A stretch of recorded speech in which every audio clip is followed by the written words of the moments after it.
Hi, my name is Dee Wilkinson and welcome to Southwest Coaching's YouTube channel where we do bite-sized small coaching videos of tools and techniques to help you with your clients or even personally. So we're here today to talk about building your confidence with body language. So both of those topics are huge. Sadly, we don't have time to go into all of it because we'd be talking all day. So I'm going to offer you two exercises that you can do for yourself or with your clients that are the actual doing thing. So I'm a bit of a girl of action and I want to know how. Let's just do it. I need to know what we need to do. So I've got two exercises for you today that will hopefully be helpful in terms of building that confidence through body language. So the first exercise number 1. Before we go any further, please make sure you have contracted appropriately with your client so that they know what you're doing, why you're doing it. We've spoken about feedback before, but contracting is really important. So just to put that in there. And then really observe your client closely on arrival. Notice what you notice, how they present, what's their body language doing, etc., because this will help you feed into the exercise you're about to do. So first of all, I want you as the coach to assume a really confident position yourself. I want you to think about your face. Are you smiling? Where's your chin? Is it level? Do you have eye contact with your client? Are your shoulders down and relaxed? Are your hands in your lap with relaxed shoulders and arms? Is your spine straight? Are you feeling like you're being pulled up with a thread through the top of your head? So you're nice and square onto somebody. Are your feet touching the ground and firmly planted? Because having your feet on the ground can make you feel really grounded. So even if your legs are crossed, make sure that one foot is firmly on the ground. So thinking about all the parts of you, your own body language as a coach, how are you presenting?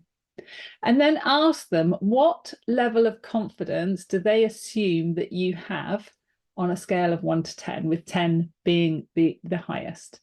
So what level of confidence do they think you have as the coach in this position?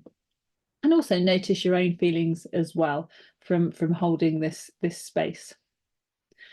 Okay, so the next part of the process is to mirror their body language that you experienced from them when they came into the room, or your normalist experience of them as a coach. So how are they presenting?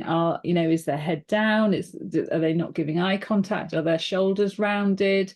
Are they facing slightly away from you? Is their voice quietly spoken? So really notice what you notice, and we want you to mirror back the body language that you experience from them. And when you've done that, ask them the question, so what level of confidence do they assume you now have on a scale of 1 to 10? And just see what their score is. And within reason, it's obvious that it's probably going to be lower than the score that they gave you originally, but 10 being the highest. And also notice your own feelings when you're in this different body position that they've presented in. Okay, so what we do next then as a coach is direct them to assume the body language that we first started with as the coach. So going back into that space, you want them to sit like you were sitting, head up, pull through the top of the head, shoulders down, grounded, relaxed, smiling. Really get them into that space with that body language that they were experiencing. And then encourage them, as they should see quite a big difference from where they were to how they are in this space. And you can ask them again, so what level of confidence do they now assume others would think they had when they're in this position, with 10 being the highest? And that's something that you can start to explore, basically. You can use a mirror, you can record the session for them so that they can see their body language before and after. And then obviously help them set mini goals so that they've got some practical things to work towards. And I know it's a bit of a cliche saying, but fake it till you make it.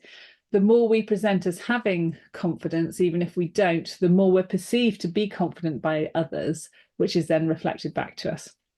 So that's the first exercise there, and give it a go and let us know what you think, really. So exercise 2 is, again, make sure you've contracted fully to do this. And it's quite a short exercise, but again, observe your client closely as they come into the room on arrival so you can see how they present. And then whilst your client is standing, just ask them to walk away from you for, I don't know, 10 yards, meters, whatever metrics you're in, and then get them back to walk back towards you.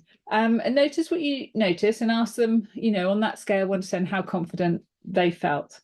Then again, get them to adjust their posture. So face, smiles, shoulders. Get them to walk in a rhythmical way with their hands down by their sides, maybe swinging their arms slightly, head up, eye contact, smiling, shoulders back. Get them to really feel this confident position. And then ask them again on a scale of 1 to 10 how different that is for them and how does that make them feel. So the thing is that putting people in this new place, if they're not there, is uncomfortable. And coaching is all about pushing somebody up to the boundary of uncomfortableness, because that's where the learning and change happens. That is out of the comfort zone where change doesn't happen, into the stretch zone where change does.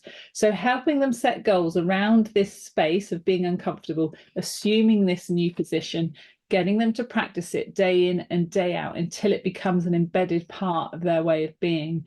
And then reviewing their confidence levels. I mean, often people will say to them, gosh, there's something different about you, or you seem more confident these days. So collecting all that feedback and how they feel within themselves and what might have changed as a result of that. So help them practice their short-term goals, get things written down, and have some fun.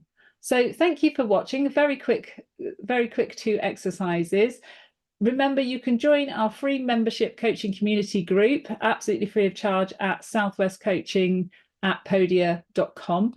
And there's also different levels of membership where you can access resources, tools, techniques, and you get these videos a month prior to everybody else. There's a lot there in the gold membership, so please go and have a look at the site. We'd love to have you with us and have your input as coaches. It would be fantastic. And we look forward to seeing you soon. Bye for now.